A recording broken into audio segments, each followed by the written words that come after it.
நான் இன்றைக்கி உங்களுக்கு மட்டன் சுக்கா எப்படி பண்ணுறது சொல்கிறேன். ஃபஸ்ட்டு ஒரு குக்கரில் மட்டனை போட்டுக்கோங்க. கொஞ்சம் தண்ணி கொஞ்சம் ஊற்றிக்கோங்க. உப்பு மஞ்சத்தூள் போட்டு வேக வச்சு நான் எடுத்து வச்சுருக்கேன் தனியாக.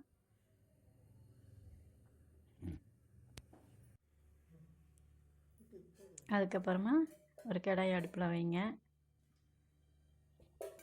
நல்லா சூடானதுக்கப்புறமா ஒரு 3 டீஸ்பூன் எண்ணெய் ஊற்றுங்க.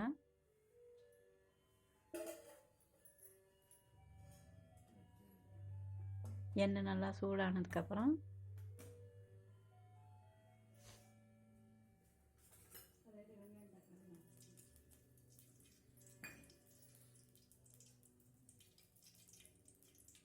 கடுகு போடுங்க. உங்களுக்கு வேணும்னா சோம்பு கூட நீங்கள் போட்டுக்கலாம், ஒன்றும் பிரச்சனை இல்லை. கடுகு நல்லா வெடிச்சதும்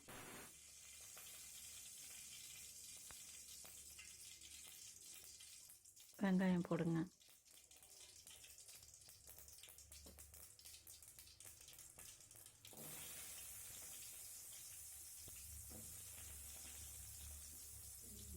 வெங்காயம் கருவேப்பிலை ரெண்டுமே போடுங்க.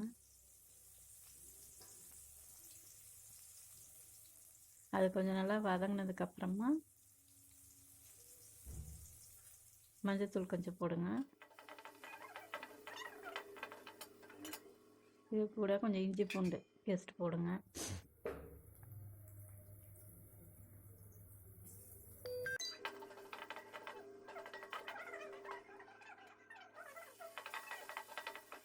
நான் ஒரு தக்காளி போட்டிருக்கேன். உங்களுக்கு நீங்கள் எவ்வளோ யூஸ் பண்ணுறீங்களோ அதுக்கேற்ற மாதிரி, கறி எவ்வளோ யூஸ் பண்ணுறீங்களோ அதுக்கேற்ற மாதிரி நீங்கள் பண்ணிக்கலாம்.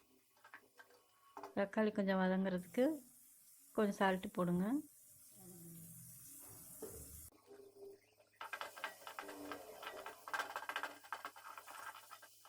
தக்காளி நல்லா வதங்கினதுக்கப்புறமா நான் 1 டீஸ்பூன் வீட்டில் அரைக்கிற மிளகாத்தூள் தான் நான் போடுறேன். அதை போட்டு நல்லா இது பண்ணிங்கன்னா உங்களுக்கு அந்த கலர் சேஞ்ச் மாறிடும். அதுக்கப்புறமா மட்டனை எடுத்து போடுங்க. நீங்கள் அந்த மட்டன்லேயே வந்து அந்த தண்ணியை தான் யூஸ் பண்ணணும், வேறு எந்த தண்ணியும் யூஸ் பண்ணாதீங்க. மட்டன் தண்ணியவே யூஸ் பண்ணுங்கள். அப்போ தான் அது நல்லாயிருக்கும், டேஸ்ட்டு நல்லாயிருக்கும் உங்களுக்கு.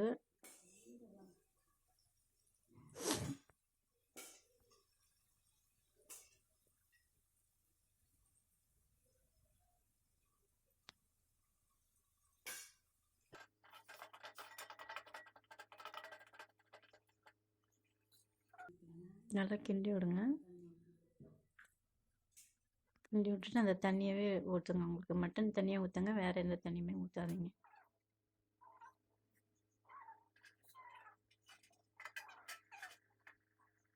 கொஞ்ச நேரம் மூடி வைங்க. நல்லா கிரேவி ஆகிற வரைக்கும் மூடி வைங்க.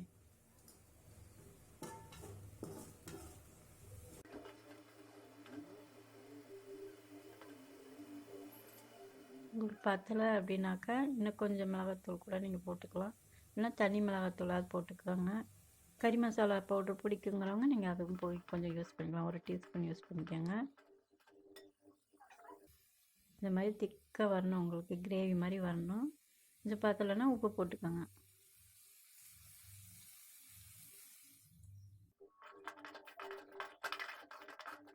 உப்பு போட்டு நல்லா கிண்டி விடுங்க.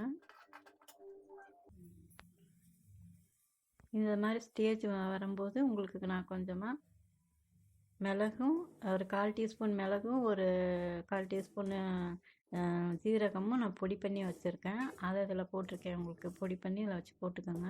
அப்போ தான் அது நல்லா டேஸ்ட் கொடுக்கும். இந்த மிளகு சீரகம் தான் உங்களுக்கு நல்லா டேஸ்ட் கொடுக்கும். உங்களுக்கு தேவைக்கு ஏற்ற மாதிரி நீங்கள் பொடி பண்ணி வச்சுக்கோங்க. இந்த ஸ்டேஜ் ஆகும்போது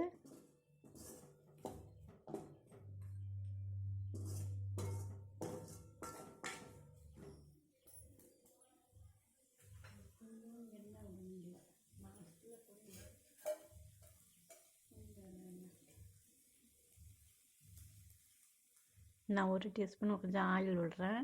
அப்போ அது நல்லாயிருக்கும், டேஸ்ட்டாக இருக்கும் உங்களுக்கு. நீங்கள் கொத்தமல்லி தழை இருந்துச்சுன்னா நீங்கள் போட்டுக்கலாம். நல்லா கிண்டி விடுங்க. கிண்டி விடுறதுக்கப்புறம் அடுப்பு ஆஃப் பண்ணிட்டு லைட்டாக கொஞ்சமாக லெமன் உங்களுக்கு வேணாம், ரொம்ப புளிப்பாக இருக்கா, நிறையா போடாதீங்க, ஒரு 2 சொட்டு போட்டிங்கன்னா போதும் உங்களுக்கு.